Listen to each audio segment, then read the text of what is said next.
Hello दोस्तों, welcome to study dream. आज के वीडियो में हम एसेंशियल एलिमेंट ऑफ मैरिज पढ़ेंगे और मैं आपको एक बात याद दिलाना चाह रही हूँ। एसेंशियल एलिमेंट ऑफ मैरिज का मैंने फर्स्ट पार्ट बनाया है जिसमें competency of parties and free consent को कवर किया है, और सेकेंड वीडियो में हम फॉर्मेलिटीज़ और प्रोहिबिशन पढ़ेंगे। ठीक है, तो so let's start our journey. So basically formality is very easy. Formality में क्या होता है कि ऑफ़र होता है, एक्सेप्टेंस होता है, और ऑफ़र एक्सेप्टेंस जो है सेम मीटिंग में होना चाहिए। ये नहीं है कि ऑफ़र आज दिया जा रहा है और एक्सेप्टेंस 2 दिन बाद या कल मतलब दिया जा रहा है, नहीं, ये सेम ट्रांजेक्शन होता है ये acceptance. So fourth one is presence of witness. Offer mean समझिए गए, ब्राइड ग्रूम ब्राइड को जो है ऑफ़र देगा, एक्सेप्ट करेगी ब्राइड। तो अगर ऑफ़र एक्सेप्टेंस मीन्स इसमें जो अगर ब्राइड और ब्राइड ग्रूम अगर सेम नहीं है, मेजर नहीं है, तो in behalf of them his और her guardian take this offer, give his offer. फिर सेम मीटिंग में ऑफ़र एक्सेप्टेंस का जो भी प्रोसीजर होगा सेम मीटिंग में होना चाहिए, सेम पार्ट ऑफ ट्रांजेक्शन है, कंटिन्यू होना चाहिए। फिर इसका जो प्रेजेंस ऑफ विटनेस है, fourth part, presence of witness में सिया में there is no required of witness. इसमें ज़रूरी नहीं है कि ये विटनेस हो, ऐसे भी वैलिड हो जाएगा, विटनेस नहीं भी रहेगा फिर भी। Under Sunni law there is a required, इसमें रहना चाहिए। अगर 2 मेल हैं तो इसमें फीमेल की नहीं ज़रूरत है। अगर सिर्फ 1 मेल है then 2 female is basically present होना चाहिए। और अगर इन दोनों, अगर सुन्नी लॉ में जो है विटनेस जो है नहीं प्रेजेंट हो पाता है तो ये मैरिज आगे चल के इरेगुलर हो जाएगा। ये फिर पार्टीज पे डिपेंड करेगा कि इसको वैलिड बनाना है या नहीं बनाना है, ये party should be decided that. फिर फोर्थ जो है इसका absence of prohibition of implement, जो इसका फोर्थ पार्ट है। प्रोहिबिशन क्या लगा रहा है Sunni law, sorry Muslim law. So इसको हम 2 पार्ट में डिवाइड किए हैं। पहला है absolute prohibition and second one is relative prohibition. पहले एब्सोल्यूट प्रोहिबिशन को देखते हैं। ये जो है मैंडेटरी इन नेचर होता है। इसका मैंडेटरी मीन्स बहुत रिस्ट्रिक्शन है कि इसमें जो है शादी अगर इसके थ्रू होता है तो वाइड हो जाएगा, तुरंत सुन्नी हो जाएगा। ये basically Sunni and Siya both were followed. अगर नहीं फॉलो करते हैं तो this marriage is wide in nature. Okay, but relative prohibition में जब हम देखेंगे तो ये मैंडेटरी इन नेचर नहीं होता है। अंडर सिया लॉ, अगर सिया लॉ इसको फॉलो करता है तो ये वाइड हो जाएगा, बट सुन्नी लॉ इसको फॉलो करेगा तो ये इरेगुलर हो जाएगा। सो हम ऐसे कह सकते हैं कि एब्सोल्यूट प्रोहिबिशन में it is mandatory in nature, both Shia and Sunni for both absolute prohibition if it follow then marriage should be void. यहाँ पे मैरिज जो है वाइड हो जाएगी। When we talk about relative prohibition it is not mandatory in nature, ये mandatory in nature नहीं है, ज़रूरी नहीं है, रिस्ट्रिक्शन नहीं है इसमें। सिया लॉ में ये फॉलो नहीं होता है और सुन्नी लॉ में ये अगर फॉलो होता है तो this should be irregular. So absolute prohibition and relative prohibition के भी कई पार्ट हैं कि किस वे में अगर शादी होती है तो एकदम प्रोहिबिट हो जाएगा। सो एब्सोल्यूट प्रोहिबिशन को मैं ऐसे फटाफट बताती हूँ जैसे आपको समझ में आए। एब्सोल्यूट प्रोहिबिशन का भी मैंने चार्ट बनाया है जिसमें relation by blood, second one relation by marriage, relation by milk. Question basically हमारे मेंस एग्ज़ाम में पूछ देता है कि question write short note on मुशारत, राइट शॉर्ट नोट ऑन कुबारत और राइट शॉर्ट नोट ऑन रिज़ा। तो ऐसे नहीं पूछेगा रिलेशन बाय मैरिज और रिलेशन बाय मिल्क, सीधे ये जो मुस्लिम लैंग्वेज है इससे पूछता है क्वेश्चन। तो सो इसको हम बहुत ही माइंड में सेटअप करके चलेंगे, याद करते हुए चलेंगे। तो इन केस ऑफ कंजिक्यूटिव इसमें क्या होता है कि रिलेशन बाय ब्लड में इसमें ये होता है कि द मैन, जो आदमी है वो शादी नहीं कर सकता है अपने मदर इन लॉ से, फादर इन लॉ से, मदर माँ से नहीं करेगा, माँ की माँ से नहीं करेगा, और जो दादी की माँ है उनसे भी शादी नहीं कर सकता है। फिर सेम जो है उस पर लड़की पे भी क्या कहते हैं फॉलो होता है। फादर से नहीं कर सकती शादी, अपने फादर के फादर्स मीन दादा से शादी नहीं कर सकती, एंड मतलब परदादा से भी शादी नहीं कर सकती। ये चीज़ है इसमें रिलेशन बाय ब्लड में। जब हाई शो एवर देखेंगे एसेंडेंट में, जब डिसेंडेंट में देखेंगे तो a person can not marry his daughter, daughter's daughter, daughter's daughter's daughter. तो ऐसे ही फिर सन में भी ऐसे ही होगा, सन सन सन, मदर भी नहीं कर सकती।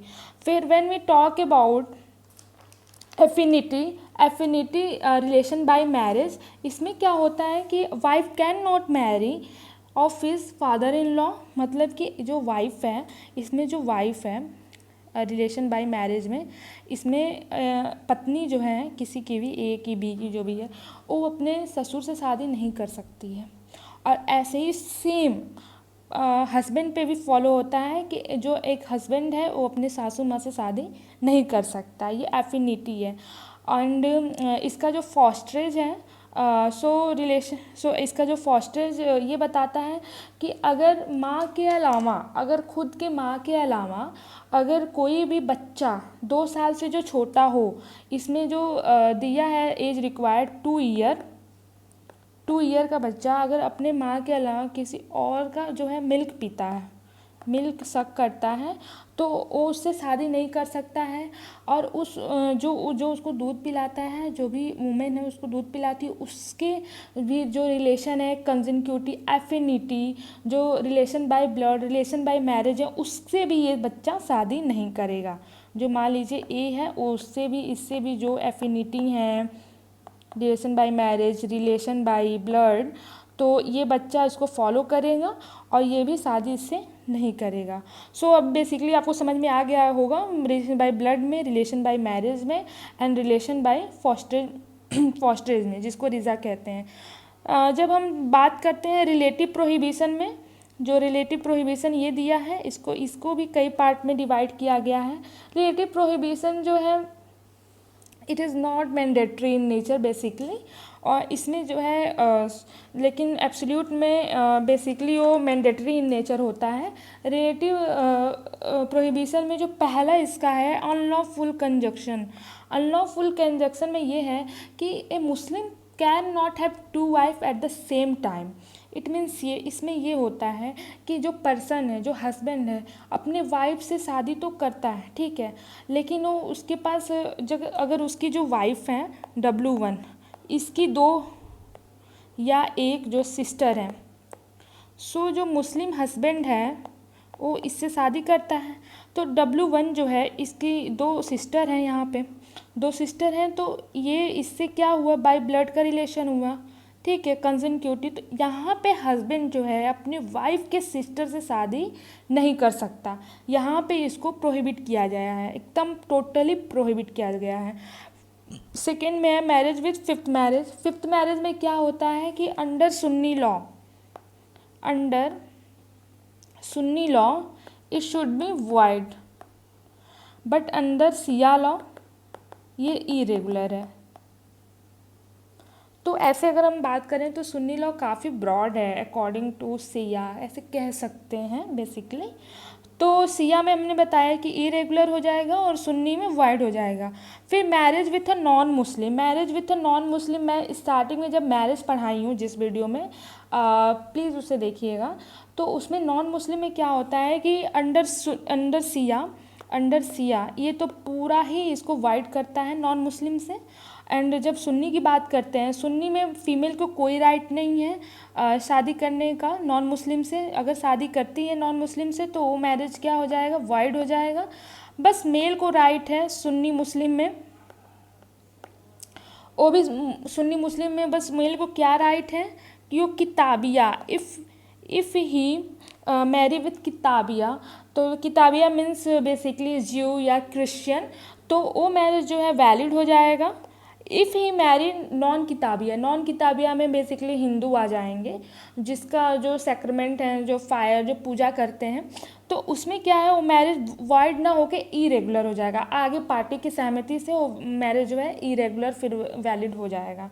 फिर मैरिज विदाउट विटनेस में मैंने अभी स्टार्टिंग में बताया कि अगर विदाउट विटनेस शादी होती है, कहाँ गया, एक सेकेंड, इसी में है। मैरिज विदाउट विटनेस अगर शादी होती है तो शिया में वैलिड हो जाएगा। एंड सुन्नी में क्या होगा कि 2 मेल अगर रहेगा तो फीमेल की नहीं ज़रूरत है, और अगर 1 मेल रहता है तो 2 फीमेल की ज़रूरत है। अगर दोनों में ही विटनेस न रहे, दोनों कंडीशन में ही विटनेस न रहे सुन्नी में, तो this marriage is irregular. Marriage क्या हो जाएगा, इरेगुलर होगा, वाइड नहीं होगा, यहाँ पे मैरिज इरेगुलर हो जाएगा। Then sixth one is marriage during इद्दत। सो बेसिकली इद्दत मीन्स ये बहुत बड़ा एक कॉन्सेप्ट है, लेकिन मैं आपको बताती हूँ कि इद्दत में क्या होता है। इद्दत में अगर शादी होता है, अगर सिया करता है, सिया के अंडर मुस्लिम वुमेन करती है शादी, तो in this condition the marriage should be void under Siya, under which, under Siya में अगर शादी होता है करती है तो मैरिज जो है वाइड हो जाएगा। But in Sunni law marriage should B irregular. तो इसमें क्या है, इरेगुलर हो जाएगा सुन्नी में, और सिया में क्या होगा, क्या हो जाएगा, इसमें वाइड हो जाएगा। और इद्दत का मीन्स ये होगा कि मैरिज डिजोल्यूशन होगा। डिजोल्यूशन मीन्स बाय डेथ और डाइवोर्स। सो आपको वीडियो मेरी अच्छी लगे तो please like and subscribe my channel and please